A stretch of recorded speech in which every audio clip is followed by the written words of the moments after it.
안녕하세요. 오늘은 요엘서 강의 두 번째 시간입니다.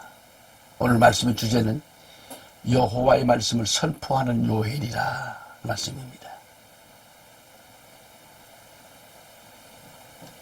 다시 요엘서 1장 1절로 4절을 제가 말씀을 히브리어 직역 성경을 가지고 봉독해 드립니다.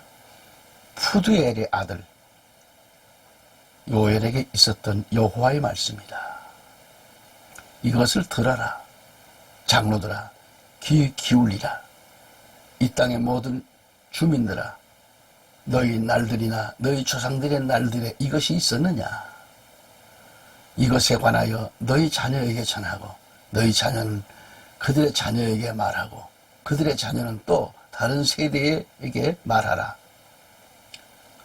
어른 메뚜기가 남긴 것을 청년 메뚜기가 먹고 청년 메뚜기가 남긴 것을 소년 메뚜기가 먹고 소년 메뚜기가 남긴 것을 황충이 먹었다. 아멘. 굉장히 좀 말씀이 깊이 있고 쉽게 좀 이렇게 번역이 된 것 같습니다. 또한 에서는 중생과 은혜를 받은 신자를 가리킵니다. 그러나 마지막 한순간에 기업을 상실한 망령된 자의 그 대표적인 인물이 되죠.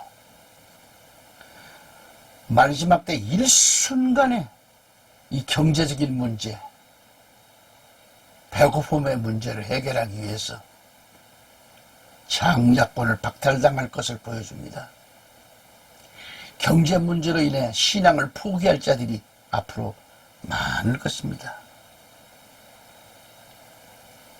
그 한 예로 앞으로 선과 이마에 표를 받지 아니하면 그 어떤 것도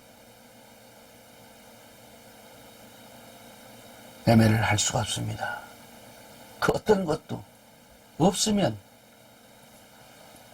체포되어 가서 죽든지 반드시 그 표가 있어야, 이마와 손에 이 표가 있어야 슈퍼에 가서, 가게에 가서, 백화점에 가서 어떤 물건을 사더라도 이루어집니다. 이제는 백화점에 들어가더라도 손과 발에 이 상표가 찍혀 있는 사람, 성경에는 그것이 꼭 맞는지는 모르겠습니다만 666 짐승표라고 그랬어요. 거기에 손과 이마에 이게 찍혀 있으면 자동이면 사인 안 해도 돼요. 그냥 백화점에 들어가서 물건 가져오면 벌써 이미 계산됐어요. 나오면서 계산이 돼버리는, 그냥 가서 뭐 머무를 시간이 없어요. 다이렉트로 그냥 다 일 보고 나오는 겁니다. 그러니 세상 사람들이 얼마나 좋겠어요. 얼마나 그리고 돈이 필요 없어요.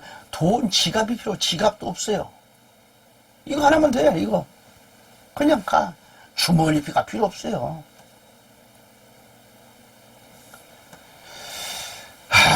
그래서 경제적인 이 문제로 신앙을 포기할 자들이 많다, 그런 얘기입니다. 에서 같은 자는 히브리서에도 밝히 말하였듯이 히브리서 6장 4절로 6절에 한번 보면은 한 번 깨우침을 받고 하늘의 선물을 맛보고 성령의 동참자가 되고 하나님의 선한 말씀과 오는 세상의 능력을 맛본 자들이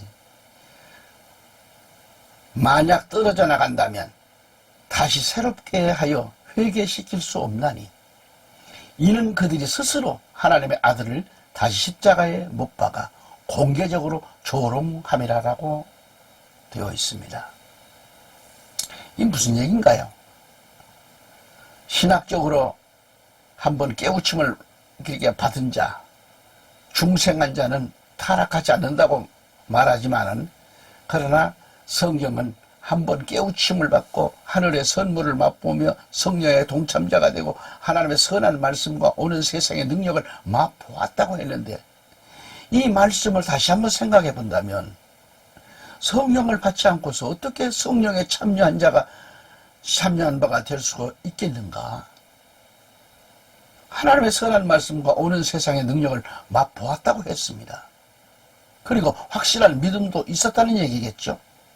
오는 세상, 즉 내세의 그 능력도 맛보았다고 했습니다. 다 체험을 했어요. 성령 받았고. 그러나 이러한 자들이 타락한다고 했습니다. 타락할 때는 다시 회개케 할 수 없다고 말씀하잖아요. 여러분 이거 어떻게 할 것입니까? 이는 자기가 하나님의 아들을 다시 십자가에 못 박아 공개적으로 조롱한다고 했습니다. 예컨대 나사렛 동네에 베들레헴을 시작해서 다시 시작을 해야 됩니다. 다시 이상한 별이 출현해야 되겠고, 다시 동방박사들이 출현해야 되고, 다시 10달 동안 배가 아픈 일이 시작을 해야 되고, 다시 십자가를 쳐야 한다는 그런 뜻이 아니겠어요? 그렇게 되었을 때 그 사람은 구원받을 수 있다는 말입니다. 자, 그러므로 우리가 절대 쉰다는 것은 금물이에요. 다시 말해서 자신이 교회에서 무슨 직분을 받았던지 간에 그대로 실천하고 순종하고 복종하고 해야지 쉬겠다는 말은 금물이죠. 또한 지난날에 자신이 어떠한 직분을 받았던지 능력이 충만했을지라도 성령을 받았다고 했을지라도 타락한 거예요. 타락한다는 겁니다. 그래서 조심해야 됩니다. 에서의 동생 야곱은 바로 하나님의 택하심을 받아서 복음으로 잘 양육된 그런 십자가와 예수와 부활로 잘 양육된 하늘의 성스러운 성도의 대표입니다. 에서는 장자이지만은 영적인 차자가 되고 육적으로도 차자가 되었어요. 차자인 야곱은 장자가 되었습니다. 그래서 우리는 모두가 장자인 야곱이가 되잖아요. 우리 총회들도 보면 서로 자기들이 통합은 통합대로, 합독은 합독대로 서로가 자기 교단이 장자총회라고 말하더라고. 조그만 총회도 보면 자기가 장자총회라고 말을 하고 그럽니다. 또한 에서는 중생과 은혜를 받은 신자입니다. 그러나 마지막 한순간에 기업을 상실한 그런 망령된 자의 대표적인 인물이에요. 마지막 때 일순간에 경제적인 문제, 666 짐승표로 인해서 그 장의 장자권을 다 박탈당할 것을 보여주는 거예요. 경제적인 문제로 인해서. 아니, 그렇게 신앙생활을 잘 해나가다가 경제적인 문제 때문에 아버지를 배반한다는 얘기예요? 하나님을 떠납니까? 그럼 떠나면 그 이후에 기다리는 게 뭐예요? 영원히 꺼지지 않는 지옥이 누구의 것입니까?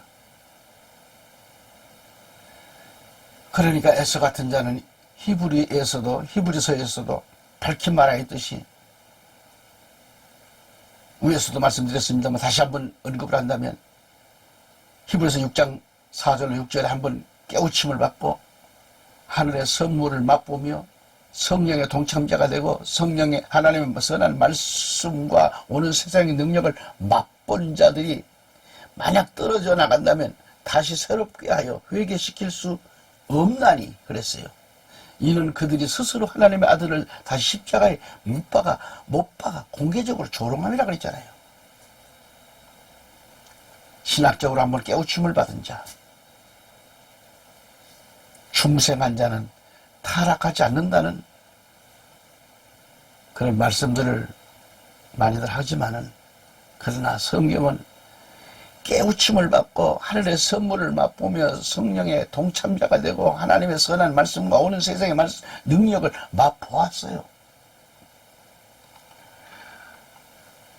예컨대 나사렛 동네에 베들레헴을 시작해서 다시 시작을 해야 된다고 말씀을 드렸잖아요. 그럼 다시 예수님은 못 박히고 다시 그렇게 돼야 돼요. 그렇게 해서 다시 예수님이 십자가 못 박히고 다시 그런 일이 벌어진다. 그리고 그걸 다 다시 봐야 믿음이 옵니까?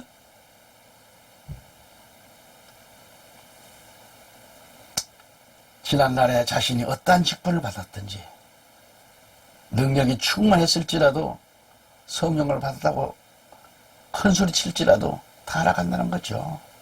그래서 조심해야 된다는 얘기를 다시 반복해 드리는 겁니다. 이 에서의 동생 야곱은 바로 하나님의 택함을 받아서 복음으로 잘 양육된 십자가와 예수와 부활로 잘 양육된 하늘의 성스러운 성도의 대표입니다. 에서는 장자이지만 영적인 차자가 되고 육적으로도 차자가 되었어요. 차자인 야곱은 장자가 되었고요. 그래서 우리는 모두가 장자인 야곱이가 되어야 된다, 그런 얘기입니다.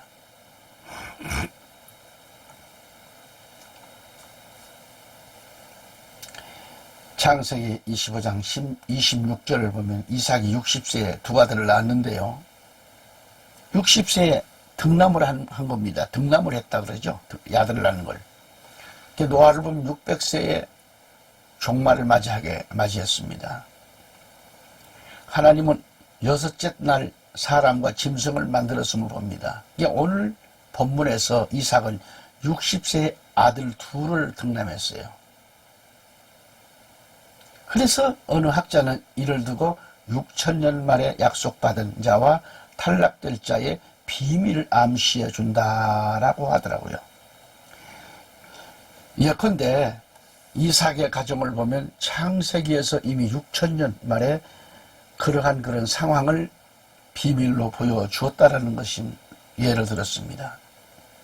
구원받을 자와 사랑받을 자와 구원도 사랑도 못 받고 타락될 자를 자세히 비밀로 예시해 주었다라는 것이죠.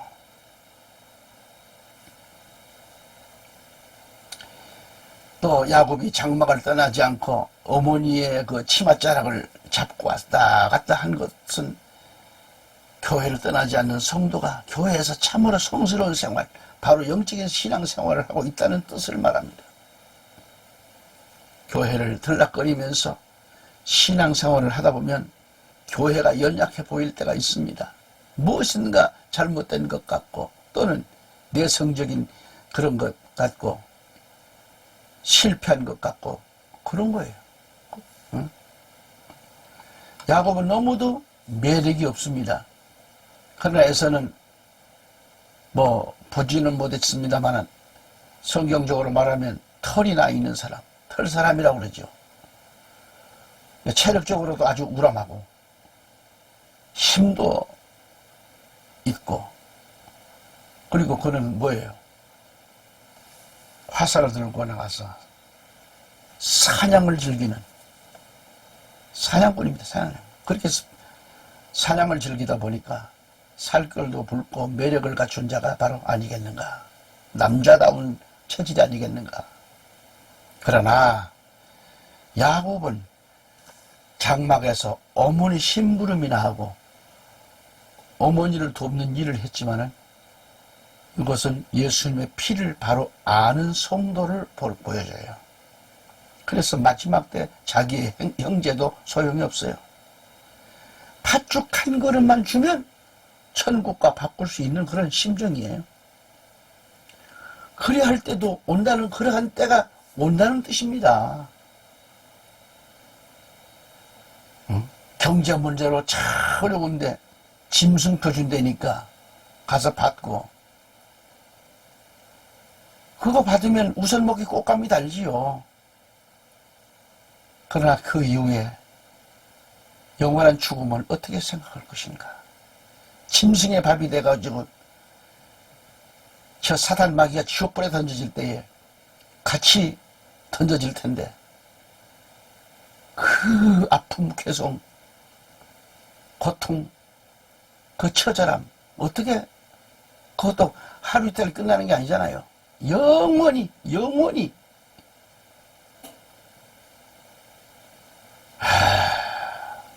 저는 목사지만은 이 말씀 한 구절 한 구절을 읽을 때 깨닫고 정말 목회자는 말도 잘해야 되고 하나님 말씀에 써서 말씀을 바로 선포해야 되겠다는 것이죠.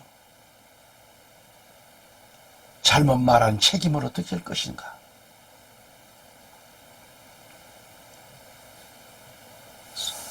성도들을 주머니나 긁어서 부를 이루려는 사꾼 목자들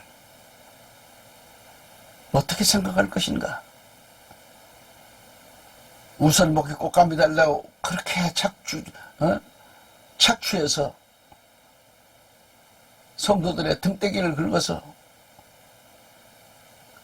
그렇게 모은 돈은 자기 재산 불리는데 사용을 하죠. 여러분 성도 편에 한번 서봤습니까? 목회자들 가난한 성도들의 그 심정 압니까? 팥죽한 거래 짐승표 주니까 신랑 팔아먹어요. 하나님 배신합니다. 주여 합니다. 그러면서도 그러나 이미 끝났습니다. 팥죽 한 그릇만 주면 천국과 바꿀 수 있는 심정? 그럴 때가 온다는 거예요. 그러한 그림자를 우리에게 보여주고 있는 겁니다. 그때 참지 못하고 하늘의 기업을 팥죽 한 그릇에 팔아먹는 것, 이 얼마나 가슴 아플 일입니까? 억울하지 않습니까? 지금까지 신앙생활을 해온 것, 하늘의 기업, 저 천국을 짐승표를 받고 잠시 육신의 생각, 육신의 양식을 취하는 자들의 그림자로 보여준 것. 여러분, 이러한 자들은 아무리 회개한다고 땅을 치고 통곡하고 그때 가서 통곡해봐도 구원이 없습니다. 이마에나 손에 경제수단이 짐승표를 받은 자들은 구원이 없습니다.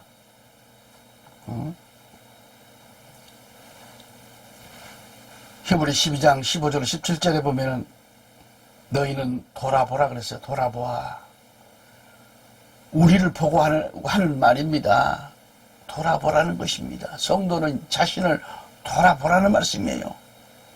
하나님의 은혜에 미치지 못하는 그런 자가 없도록 열심히 돌아보고 또 쓴 뿌리가 나와서 너희를 괴롭게 하거나 혹 그것 때문에 많은 사람이 더럽혀지지 않도록 하라. 음행하는 자나 한 그릇 음식을 위하여 장자 상속권을 판 에서와 같이 속된 자가 없도록 하라.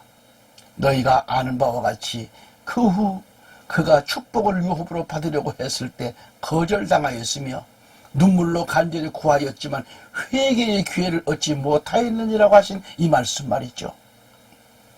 정신 바짝 나는 말씀입니다.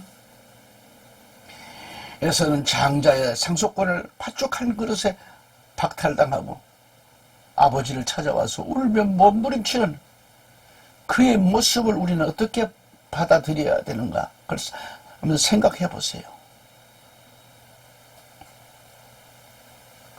에서는 눈물을 흘리면서 아버지 저는 에서입니다. 내게도 축복하여 주옵소서. 그렇게 애원을 하고 울 때에 아버지는 한마디로 뭐예요? 없다는 것입니다. 조금만이라도 달라고 울며 불며 했겠지요. 아니 찌꺼기라도 좀 달라고 했겠지요. 그러나 뭘 달라 했든지 간에 한 번 축복권이 건너갔으니 그 일은 안 되는 겁니다. 오늘은 여기까지도 말씀을 드리셨습니다. 끝까지 말씀을 애청해 주신 국내외 구독자 여러분, 애청자 여러분, 오늘도 내일도 주 안에서 줄 모실 그날을 바라보며 준비할 수 있는 성도들이 목회자가 되시기를 주님의 이름으로 간절히 기원합니다. 감사합니다.